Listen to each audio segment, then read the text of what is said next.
Happy to be on this call again today, and thank you to everyone for joining us. As you know, today we're going to be talking about hoarding. The information I'll be sharing today comes from primarily two resources. The first is Buried in Treasures, Help for Compulsive Acquiring, Saving, and Hoarding by David F. Tolan, Randy O. Frost, and Gail Sticchetti. And the second one is The Secret Lives of Hoarders, True Stories of Tackling Extreme Clutter by Max Paxton, with assistance from Phaedra Hyde. They both are really, really good references, and so if you wish something like that, I think that they would be helpful to you. So let's see if we can get these slides advanced. You may need to help me get the slides moving. They're not, oh, there it is, okay. So what is hoarding? Hoarding was and is very common. Through television and other media, hoarding has become even more common. Actually, it has gone from being virtually unheard of to being a household word. In fact, the Diagnostic and Statistical Manual of Mental Disorders, DSM-5, which was published in 2013, now includes for the first time a diagnosis of hoarding disorder. But it's important to know that not everyone likes the term hoarding. So instead, they use terms like excessive saving, acquiring, and clutter. These terms sound a little less offensive and are definitely more descriptive of hoarding. Often people also don't like the word hoarder. In its place, they use words like pack rat or clutter bug. Tolan, Frost, and Sticchetti in their book Buried Treasures avoid the word hoarder as well and instead refer to people with hoarding problems. So, the American Psychiatric Association states that the hoarding disorder is present when the following criteria are met. It's important to remember that all four criteria have to be met. The first is persistent difficulty discarding or parting with possessions, regardless of their actual value. The second, this difficulty is due to a perceived need to save the items and distress associated with discarding them. Third, the symptoms result in the accumulation of possessions that congest and clutter active living areas and substantially compromise their intended use. And the fourth, the hoarding causes clinically significant distress or impairment in social, occupational, or other important areas of functioning. Interestingly, over the past 50 years, the number of possessions owned by the average person has increased dramatically. Modern civilization is based on consumerism, saving, and acquiring. Just think, how many TVs do you own, or how many people in your home have a laptop or a desktop computer? The concept is that the more people accumulate, the better the economy. For most people, it is not difficult to manage their belongings. We buy what we need, and every once in a while we might overdo, but we discard, recycle, or sell what we don't need to make room for more purchases. We also modify the stuff we own to make sure it will accommodate our living spaces, and when living spaces begin to feel cluttered or uncomfortable, we remove objects until our homes are the way we want them to be. But for some, now the problems begin. They have more trouble resisting acquiring, and they save too many possessions. They save and save until the clutter starts to create problems in living. Family members and or friends might start to comment on how messy the home is, or even argue that it is time to get rid of some of the clutter. The hoarder may agree with them or may not, but even if they do want to make a change, they don't seem to know where to start. Now they begin to feel overwhelmed and intimidated with the idea of getting rid of things. Their possessions own them rather than the other way around. They may now meet the criteria for diagnosis of a condition known as hoarding disorder. But as I said before, to meet that criteria for a diagnosis of hoarding disorder, they have to meet four criteria. So let's talk about these. The first two, persistent difficulty discarding or parting with possessions regardless of their actual value. And two, this difficulty is due to a perceived need to save the items and distress associated with discarding them. It's hard for people with hoarding disorder to discard, donate, recycle, or otherwise let go of their possessions. Many of those studied have closets full of clothes with the tags still hanging on, or never used appliances still in their original packaging. People with hoarding disorder often see value in things that other people don't see. The real problem is the volume of possessions and how they are organized, not their actual value. The possessions take on special meaning. Sometimes the item represents a potential opportunity they just can't pass up, or the item feels like an old friend they don't want to part with. Some find it difficult to throw away things that seem pretty or nice. Others worry that discarding items would be wasteful. Sometimes parting with possessions is possible, but the process is so elaborate, time-consuming, and unpleasant that the home fills up. By this time, the items have overstayed their welcome. But when the time comes to make a decision, the person feels overwhelmed, and the urge to save overwhelms the urge to purge. The items are saved regardless of their actual value. Until recently, professionals believed that hoarding involved only the inability to discard worthless and worn-out things. Research done by Tolan, Frost, and Stacchetti has shown that people with hoarding problems have difficulty letting go of most possessions, regardless of their actual value. So the third criteria, the symptoms result in the accumulation of possessions that congest and clutter active living areas and substantially compromise their intended use. Many people are messy. Most homes have some degree of clutter, things they don't particularly want or need, but for one reason or another they haven't gotten rid of or straightened up. The important distinction is that messy people typically can use their home in the way they originally intended. In contrast, people with hoarding disorder frequently tell the researchers that their clutter prevents them from using part or all of their homes. Many say they can't cook or eat in their kitchens because clutter has taken over the sink, the stovetop, and the kitchen table.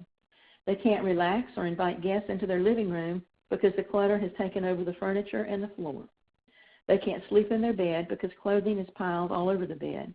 In some cases, clutter has even found its way into the bathtub or shower, preventing the person from bathing. These living areas have been converted to storage areas, and the house has become, in the words of George Carlin, just a pile of stuff with a cover on it. The fourth criteria, hoarding causes clinically significant distress or impairment in social, occupational, or other important areas of functioning. One of the key features of hoarding is that the clutter is so bad that portions of the home are difficult to use for anything other than storage, and the person's life suffers dramatically. If you cannot cook, eat, sleep, or even walk through the house without tremendous difficulty, it is hard to feel anything but unhappy. This is what separates hoarding from collecting and other behaviors in which people accumulate large quantities of material possessions. The number of possessions is less important in defining hoarding than how much the resulting clutter interferes with the ability to live comfortably. Hoarding can also be a dangerous problem, putting people at substantial risk for fire, falling, respiratory problems, and other health risks. This may be particularly true for older people who already have difficulty walking and could be injured badly if they fell. So these are the main criteria for hoarding disorder: difficulty discarding, strong urges to save things, clutter, and distress or impaired functioning. But DSM also lists two specifiers. The specifiers are features that may or may not be present in those with hoarding disorder. The first is excessive acquiring. People who hoard often can't stop themselves from acquiring things, no matter how hard they try. In some cases, they buy more than they need at stores, yard sales, or flea markets. In other cases, they acquire free things, such as newspapers, advertisements, or discarded items from street trash or dumpsters. And a few people with hoarding have even resorted to stealing to satisfy their urge to accumulate things. Accumulating things is sometimes a form of retail therapy, in which the buying and acquiring soothes a negative mood or distracts the person from uncomfortable thoughts. It becomes a problem when the person does not have enough money or space in the home to keep pace with the number of objects acquired. And poor insight. Some, but not all, people with hoarding disorders have difficulty grasping the severity of their problem. They genuinely wonder why everyone else is making such a fuss about it. As a result, they often resist attempts by others to intervene, even when the clutter has become hazardous. This lack of awareness of the severity of the hoarding problem can be particularly frustrating to family members and friends who truly want to help. So I'd like to tell you a couple of stories. The first is the story of Helen. Helen is a 55-year-old woman who describes herself as having always been a pack rat. She tends to save things just in case she'll need them later and she always has a tendency to let these things pile up in her home. However, she indicates that the condition of her home got significantly worse after her divorce 8 years ago. Now she has difficulty throwing almost anything away. When junk mail like credit cards, advertisements, and charity solicitations comes into her home, she doesn't throw them away because she's afraid they might be important. She keeps meaning to open the envelopes and find out what's inside, but the more the pile has grown, the more overwhelmed she feels. Now, when she looks at the clutter, she feels extremely sad and fatigued and doesn't feel up to dealing with it.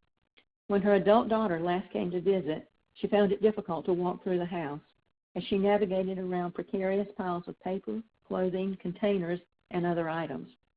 Helen has also been adding to the problem over the past several years due to her difficulty resisting sales. When she saw a good bargain, for example, deep discounts on clothing, she felt she would be missing out on a great opportunity if she didn't buy something. In reality, she never actually wore many of the clothes she purchased and often left them crumpled in a pile in her bedroom. So now I'd like to tell you about Bill. Bill is a 40-year-old man who was referred to the Tolan Frost Steketty Clinic by his town's social service agency after they received numerous complaints from neighbors about the condition of his property. The exterior of his house was in disrepair, and old rusting cars and non-working appliances littered his yard. Bill told the clinicians, "I'm always on the lookout for a good deal." He spent most of his free time visiting flea markets, discount stores, and junkyards looking for bargains. His plan was to fix up these items and either give them as gifts to his family or sell them for profit. However, in the 20 years he had been acquiring items, he couldn't recall having sold anything, and he had given very few gifts. Instead, the items he acquired were thrown on top of giant piles in his home. When the therapist first visited Bill's home, she had to squeeze through the side door, which was partially blocked by old furniture. All of the other entrances to the house were completely blocked and unusable. Items were piled nearly floor to ceiling throughout the house, and Bill was able to walk through parts of his home only on narrow paths through the clutter. Some rooms were completely blocked off by a wall of clutter. The house smelled like rotting food, and insects buzzed around. Many of the appliances, such as the stove and refrigerator, no longer worked, having broken years ago, and the home was too cluttered to prevent access by repairmen. There are differences between Helen and Bill.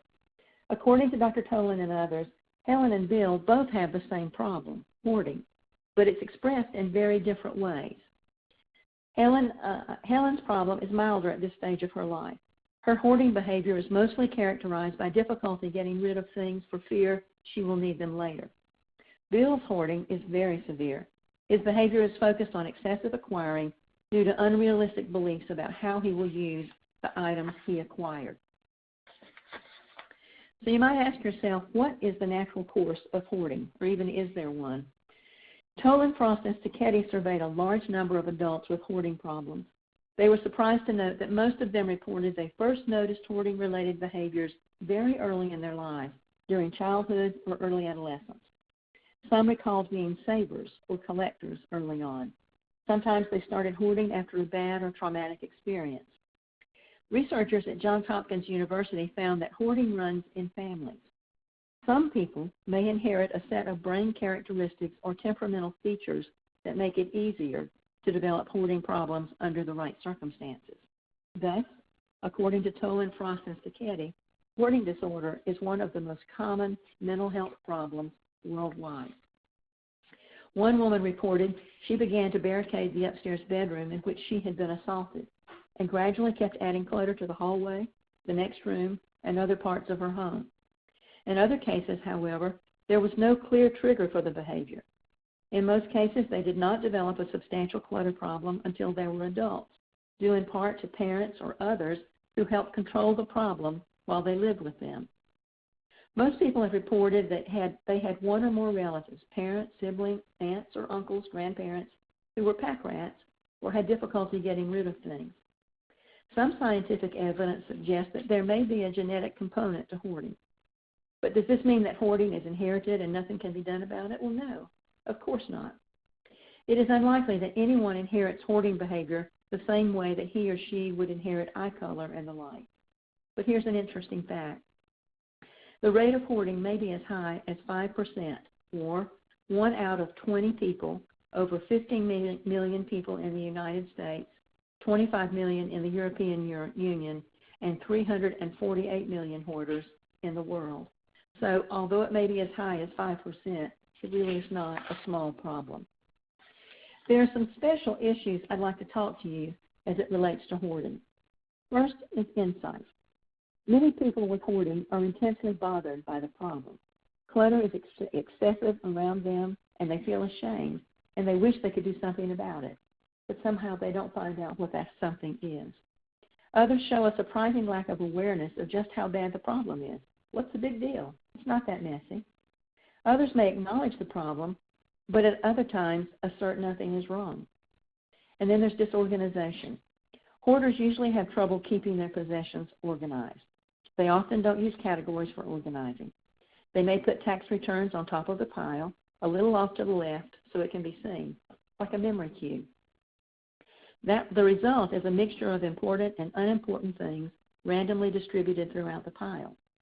New possessions cover the previous layer of the pile, and the hoarder has a mental map of where everything is until something is moved, and the mental map is ruined, and he doesn't know where that document is anymore. There are a couple of other things to talk about. The first is unsanitary conditions. In addition to clutter, there's a distinctly unsanitary element to their home. Rotten food is strewn around, mold and mildew growing on the walls, animal or even human urine or feces go uncleaned. Sometimes the person is disheveled and has a strong body odor. In other cases, the exact opposite. The person has a very tidy and clean appearance. And then there's one more to talk about, animal hoarding. According to HARC, animal hoarding has 4 characteristics. First, having more than the typical number of companion animals. Second, failure to provide minimal standards of nutrition, sanitation, shelter, and veterinary care for the animals. Third, persistence in accumulating more animals. And fourth, denial or minimization of problems for animals, people, and living conditions. So a story. Pam is a 53-year-old single woman who completed college but is unemployed. She lives with her 85-year-old mother and her 35 cats. She has had as many as 75 cats at one time. Her house is heavily cluttered and has a strong ammonia smell, and remnants of cat feces can be seen smeared on some of the walls. Pam does not notice the smell. While she notices the feces smeared on the wall, she says she just doesn't have enough time to keep up with the cleaning. Over the years, she's gotten in trouble with the Humane Society and the Society of Prevention of Cruelties to Animals over the condition of her animals. She insists it's not the number of cats that's the problem, but the fact that sometimes things just get a little messy. Still, she insists that her cats are loved and well cared for, saying, "They live better than I do." Pam identifies herself as an animal lover, and attachment to her cats is intensely emotional. She believes they provide her with love that she has not found elsewhere in her life. She began collecting cats when someone at an animal shelter told her that the shelter euthanized 50 cats every day. At that point, she started taking cats from the shelter until she got more than she could handle. Still, Pam refused to give up any of the animals. In her view, they were better off with her than going to an animal shelter where they might be euthanized. And by the way, HARC is the Hoarding of Animals Research Consortium. Now we need to talk a little bit about hoarding among older people. Toland, Frost, and Sticchetti noted in their clinical and research programs a greater than expected number of older people with hoarding disorder. The average age of people who hoard is 55, but a number of their clients and research participants were over 65. Older people with hoarding problems face several special challenges. Their energy level and stamina may be limited, and their physical strength may not be sufficient to tackle big sorting and cleaning tasks. They may be at risk of clutter-related health problems such as falling and respiratory illness, and in some cases they suffer from dementia, strokes, or other problems of the brain that make it difficult to concentrate, focus, and remember things. I think it's working okay. I see your note from the chairperson. I think I can advance the slides. It looks to me like I can. Anyway, my on the bottom are moving. I'm not sure if they are on the top. It doesn't look like they are, so I guess I need your help with that. There we go. So now the question comes, is hoarding related to other psychiatric disorders? Hoarding is recognized as a diagnosable and treatable behavioral syndrome and is considered a psychiatric disorder. Historically, most clinicians and researchers have grouped hoarding with obsessive-compulsive disorder, or OCD. Hoarding is now grouped in the most recent edition of the Diagnostic and Statistical Manual of Mental Disorders, DSM, in a section called OCD and Related Disorders. The authors of the DSM still consider hoarding to be related to OCD, even if they no longer consider it to be the same as OCD. OCD is an anxiety disorder characterized by unwanted and scary thoughts and repetitive and uncontrollable behaviors called compulsions or rituals. Some aspects of hoarding seem consistent with OCD. People with hoarding sometimes feel afraid to throw things away, worry excessively, and repeatedly check to make sure they're not throwing anything important away. However, other aspects of hoarding may seem very inconsistent with OCD. OCD is not usually associated with pleasurable experiences, but people who hoard often feel pleasure when they acquire and when they discover special items amidst the clutter. Most people with hoarding disorder don't have classic OCD symptoms such as washing, checking, or repeating. Research by Tolan, Frost, and Sticchetti using brain scans and other tests also suggests that at a biological level, OCD and hoarding disorder have different patterns of brain activity. For these reasons, they suspect that hoarding disorder and OCD are quite distinct. People with hoarding disorder, however, may also have some form of depression, so show features of attention deficit hyperactivity disorder, and they may have noted seeing a high rate of anxiety disorders, most notably generalized anxiety disorder, social anxiety disorder, and some who feel chronically worried. So, are you concerned for someone you work with or may know that perhaps has hoarding disorder? Tolan, Frost, and Sticchetti have developed a series of tools to help determine if an individual or individuals may have hoarding disorder. Known as the Hoarding Rating Scale, it includes questions that have to do with the following. Is my home safe? Which measures the extent to which the home is safe. Are your daily activities impaired by hoarding? Which assesses the extent to which hoarding interferes with daily activities. The Home and a Home Environment Index, which assesses the degree to which there may be sanitation issues within the home. The average score for a large internet sample of people with hoarding was 12.7. The scoring plus pictures provide the information needed to determine if hoarding appears to be present, and if yes, to what degree, with pictures serving as supporting evidence. Now, Tolan, Frost, and Sticchetti have also developed two ways, or two things that they think can either stop hoarding disorder or prevent stopping hoarding disorder, or can contribute to helping stop it. They refer to these as the bad guys and the good guys. So the bad guys we'll do first. The first is it's just not my priority. They don't spend the time needed to work on the problem. However, when the person's reasons for changing outweigh the reasons for not changing, he or she is ready to start regaining their lost space. Letting unhelpful beliefs get in your way. People with hoarding often have beliefs, sometimes really strong beliefs, about their possessions. That's not unusual for any of us. For people with hoarding, the beliefs become so strong, so intense, or so inflexible that they become unhelpful and get in the way of efforts to clean the place up. Overthinking or confusing yourself. Hoarders often run into trouble because of their intelligence. They engage in overcreativity, the tendency to think of more and more uses for an object. They may develop overly elaborate and cumbersome ways to categorize possessions while underthinking about the consequences of their failed actions, whether they actually need it or have space for it. Avoidance and excuse-making, the most deadly of the bad guys. The prospect of discarding brings up really powerful feelings, anxiety, sadness that becomes so awful for them, they go to great lengths to avoid them, and so nothing happens. And the last one, going for short-term payoffs. They're aware of acquiring too many things, but become so dependent on the rewards of acquiring that they lose control. So those are the behaviors that keep them from moving away from hoarding. but there are things from the good guys. And in this particular situation, we look at first the basic elements of the program, non-acquiring and sorting, and then you look at these 6 areas where they focus. The first is on keeping your eyes on the prize. The end goal is to help the hoarders celebrate the things they own and use them to achieve their goals. You want them to have a high awareness of the problem, keep their personal values and goals in mind, and find the strength to keep going towards non-hoarding. The downward arrow. In this one, the hoarder learns more from his or her beliefs and begins to challenge them. If they get stuck, they have to ask themselves questions. If I discard this, what is the worst that might happen? I might need it someday. What would be bad about that? If I need it and don't have it, then I'd really feel like an idiot. And how bad would that be?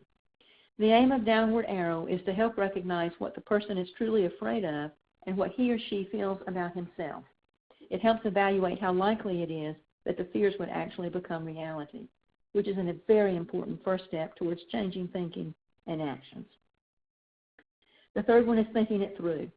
Think critically about talking your way through your decisions if you're the hoarder. How many of these do I already have? How much can I actually use them? Do I have a specific plan for their use? And that sort of thing. The fourth is testing it out. If you're the hoarder, check to see if your thoughts are actually true, false, or partially true. The bottom line is to make a clear prediction. Try doing the thing you're afraid of and see whether the prediction really comes true. The fifth is developing the right skills. They need to work with specific organizational skills that will help them keep their possessions from getting out of control. And lastly, practice muscle.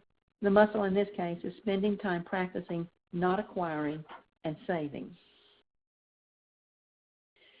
Now, there are goals for the Good Guys program, and these goals include the following: understand what you hoard, create living space you can use, find your things, improve your decision-making skills, reduce acquiring and enjoy other activities, and reduce clutter. But it's also important to have sort of a fact file or instructions for coaches, for family and friends and caregivers who try to work with individuals who are now hoarders. These include meet as a team with the person with a hoarding problem, help the person remain focused on the task in front of him or her, provide emotional support, continuous, ongoing emotional support, visit them in their home so you really know what the situation is. Help the person make decisions, but do not make decisions for him or her. If it's not their decision, they can't act on it. Be a cheerleader. Really show how proud you are when they make progress. Help with hauling the stuff out. Accompany the person on non-acquiring trips and reinforce how well they did when they choose not to get something. Don't argue with them. Don't take over their decisions. Don't touch or move anything without permission. That's very, very important. Don't tell the person how he or she should feel, and don't work beyond your own tolerance level. Step back if you know that you're getting frustrated. But sometimes none of this works. Sometimes it's important to seek professional help. When you should do that, there's no hard and fast rule. Tolan, Frost, and Sticchetti suggest you consider consulting a professional if, 1, the problem seems too overwhelming to manage on your own or with the help of family and friends. 2, if the strategies they discuss in their book and that we just discussed don't seem to help. And 3, if other mental concerns such as anxiety or depression seem to be getting in the way of beating the hoarding problem. The treatment options include, there are treatment options out there, and they're not limited to, but include these: therapy, in particular cognitive behavioral therapy, medications, and often those used to treat OCD have been particularly helpful. Professional organizers who can really help, especially with chronic disorganization. And stepped care, which means start with just one treatment, usually something easy and inexpensive, and move up as you make progress to more intensive treatments only if they are needed and only if the person with hoarding disorder responds to them. So that's a lot to share in a short amount of time, and I thank you very much for being a part of this webinar today. I want to leave you with the very same quote I left you with last time because it applies here as well. Maya Angelou said, "I have learned that people will forget what you said, People will forget what you did. They will never forget how you made them feel.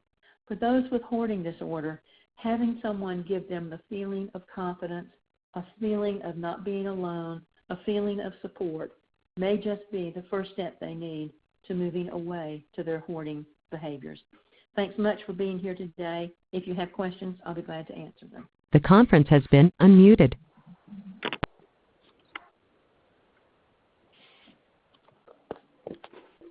Are there any questions?